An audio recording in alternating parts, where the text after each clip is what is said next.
I'm Karen, a 25-year-old employee. And 6 months ago, my grandfather, who raised me, passed away. Today is the day when the lawyer will open my grandfather's will, prompting my visit to his house with my sister Susan. Susan, 4 years older than me, is my only family since our parents passed away in an accident 20 years ago. Raised by our grandparents, we faced the loss of our grandmother to illness a few years ago, and our grandfather's health had been declining ever since.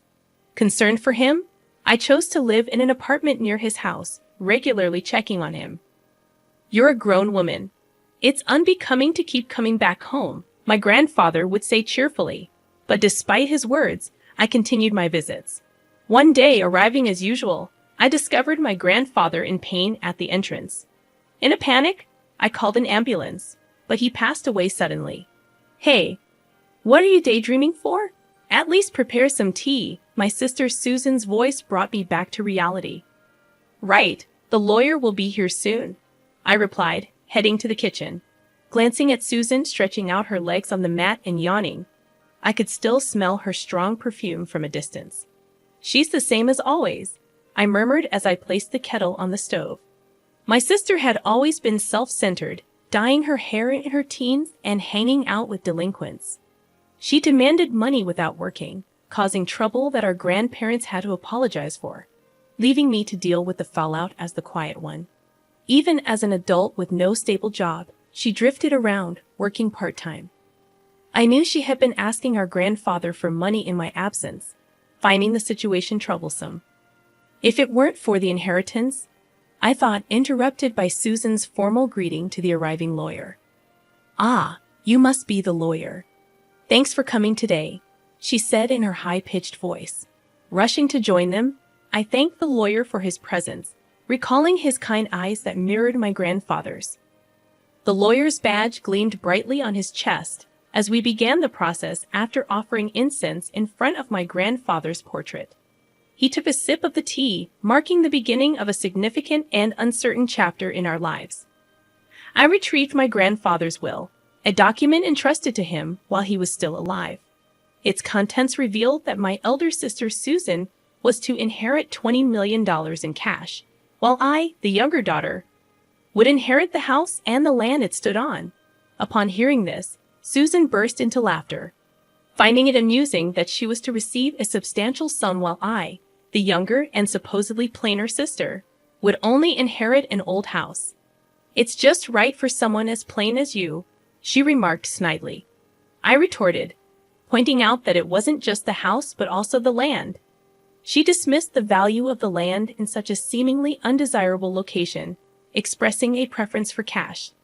I couldn't deny feeling a bit shocked, acknowledging that perhaps my grandfather wanted me to protect his cherished house and land, where he spent his life with my grandmother. "Wow, a house and land. That's pretty awesome, isn't it, Brian?" my boyfriend exclaimed in surprise upon hearing my story. Shaking my head, I implied that it wasn't as great as it sounded, given that my sister inherited $20 million in cash. "More impressive, I'd say," I remarked, feeling a sense of emptiness as I verbalized it. Trying to be modest, I continued, even though I was trying to be modest. "Beautiful and having money, now she's the more, the better," Brian remarked insensitively.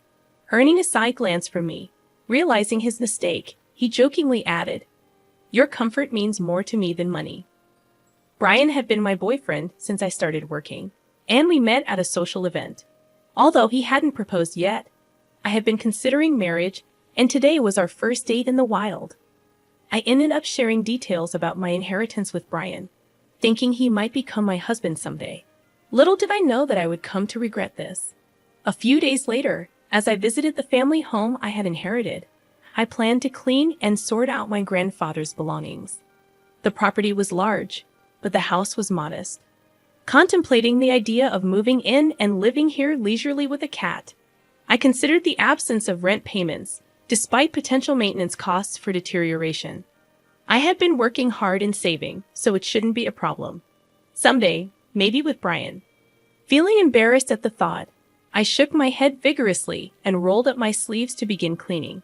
Just then, I received a call, and my sister's name appeared on my smartphone screen. "Sis, what's up?" Hey, Karen, having fun all by yourself in that old house? My sister slurred, clearly intoxicated. She always had a unique way of extending her words, but today it was particularly bad. Since you're drinking, aren't you? It's still afternoon, I pointed out with a sigh, to which she exaggeratedly sighed back. Oh, you're such a Miss Goody Two-Shoes. I was thinking about moving here eventually. I answered my sister's question, hoping to end the conversation quickly. Really? I'm enjoying a suite in a luxury hotel right now. My sister raised her voice, sounding somewhat exaggerated. Guess who I'm with right now? I have no idea, I replied, finding the situation rather boring. It's that kind of attitude that'll make Brian dislike you, my sister quipped.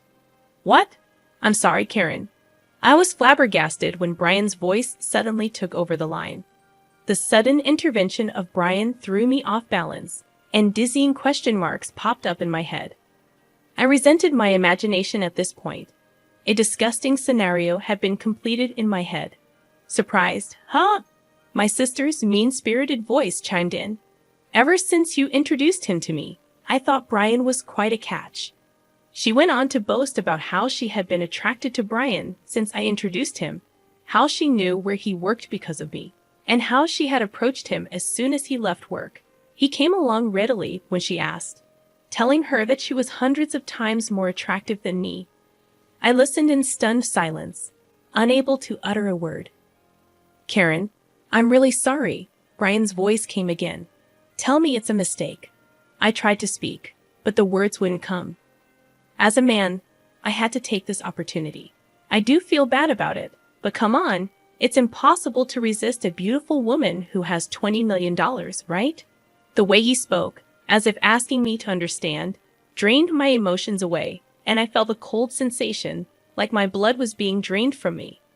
You know what? I don't need a man like you, I finally said, and I could hear my sister laughing uproariously in the background. The voice on the phone changed back to my sister. Well, that's how it is. And from now on, let's not consider ourselves sisters, okay? I wouldn't want you turning to me just because you're broke, she added before abruptly ending the call. Overwhelmed by emotions that had lied behind, all I could do was cry. It had been 5 years since that fateful call as I sat with a cat in my lap, dozing off in front of my laptop. The cat also peacefully slept. It was my day off, but there was still some work left from where I brought home. Oh no, this won't get the work done, I thought to myself, feeling guilty. But I had to gently move the cat off my lap. Just as I reached out to my laptop, my phone started to ring. An unfamiliar number was displayed on my smartphone. Thinking it could be work-related, I answered the call without any suspicion. Hello, Karen. Long time no see. I instantly knew who it was and froze. The distinctive way of speaking was unmistakably my sister's. It's you, Karen, isn't it? I can tell just from your initial hello. After all, I'm your big sister. 5 years had passed, which should make Susan 34 years old. A smirk formed at the corner of my mouth at her unchanging way of talking. You're just the same. By the way, I came home, and there's a hotel standing. Did you sell a house? That's none of your business. Oh, come on. It's quite a grand hotel, huh? You must have made a good chunk of change, huh? Getting fed up? I was about to end the call when she started to chatter about her current situation. According to Susan, she had blown through the inheritance in about 2 years, and now she even had a considerable amount of debt. Even Brian, who she's still hanging around, seemed to be drowning in debt. I was speechless. Honestly, I couldn't care less. So, lend me some money, Susan requested, yelling. But I answered calmly, I've always wondered why Grandpa distributed his estate that way. But on the day you took Brian from me and cut ties, I understood. I started talking slowly, reminiscing about 5 years ago when Brian broke up with me, leaving me crushed. After crying my heart out, I sat dazed in my room, staring into space. I'm such a fool, I murmured, and large tears began to spill again. My gaze fell on a painting I had made as a child and had gifted to my grandfather. He had framed it and kept it hanging lovingly, Rising unsteadily, I picked up the painting. Grandpa. As I continued, my emotions swelled, and I started to cry. I recalled the notes my grandfather and I used to exchange on the back of that painting, like a family journal. Knowing that I was to inherit the house, he probably figured. I found this note. I'm glad I noticed, I said, shuddering at the thought that I might have left it unnoticed. I reached for a sheet of notepaper that had fallen from the back of the frame, with the note addressed to me.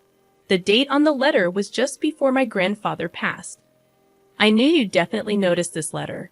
Right now, you're probably wondering why I distributed my estate in such a manner. I read aloud. Cash to you, a sister, and an old house and land for you. It may seem like I favored Susan, but that's not the case, the letter revealed, finally answering the question that had been bothering me. Despite any claims of favoritism, I wanted to leave most of my estate to you, bouqueted for me till the end. I finally understood what had been bothering me, and I continued to read the letter. But Susan would not be satisfied with a regular division. This child, even as her grandfather, I must admit, she's terribly greedy. Exactly, Grandpa? I whispered in agreement, though he couldn't hear me. She even took my boyfriend from me. That's what I want to tell him in my heart. That's why I arranged it this way, I read. While Susan may appear to have received the better deal at first glance, she won't pay attention to your share. According to Grandfather's letter, the value of this land in our area is continuously increasing due to ongoing urban development. As of the time I'm writing this, it's not worth Susan's $20 million yet, but the value of this land will surely increase in the future. As I read this far, my eyes widened in surprise. You can live here if you're attached to it, or you can sell it when its value rises enough to make a good profit. All I want is for you to be happy, Grandfather's letter had said. When I finished conveying the content of the letter, Susan clicked her tongue and said, Hag. I lived in that house for a while, but when my marriage was settled, I decided to sell the house. Just like Grandfather's letter said, the land value had risen enough. Anyway, I'm never lending you money, Susan declared. But as if she had a good idea, she added, right. If you want, I can give Brian back to you. So help your sister. It's a good deal, right? At this moment, something inside me snapped. Enough was enough. You've been taken care of by my grandpa, and yet you haven't shown a hint of gratitude. I despise you for that, and you're not my sister anymore. Besides, I'm already married. I don't need Brian, and I don't even want to see his face. Stay out of my life for good. I said what I needed to say and hung up. I quickly set up call blocking, and my cat on my lap was cowering on the bed. I quickly picked up my cat and said, I'm sorry. After that, it seems Susan contacted Brian, and they both stormed into our old house. Did they try to return Brian to me? There's a respectable end there now, but they must have misunderstood something and were shouting that they were my relatives. Even though I just sold the land and had nothing to do with it, it's simple for those two. I sold the land, and an inn was built equals I must be the owner of the inn. Of course, the staff reported to the police. The two of them were arrested because they had destroyed several items in the inn. Furthermore, it was discovered that they had been committing marriage fraud for money in the past. It seems they'll be sent to prison together. I was also questioned by the police, but I was able to prove that I had no involvement. Quickly, as we were estranged, I was released. As my husband, who came to pick me up, and I were walking through the station, we heard screaming and turned our gaze. There were Susan and Brian, who looked completely different. Fortunately, they didn't notice us. Both of them had messy hair, worn-out clothes, and looked nothing like the two people I remember. Especially Susan, who never skipped her makeup and fashion, looked even more different. They were probably being moved to a different location. As I watched the two of them, filled with a sense of melancholy, my husband and I locked eyes. I grabbed the hand he extended, and we left the police station. Are you okay? My husband, always concerned, looked at me with gentle eyes. I'm okay. I have you and this little one. I touched my fairly noticeable belly and smiled back. In my belly, a new member of our family is growing. Money is important, but there's something even more valuable. That's what I want to teach our child, with my husband by my side.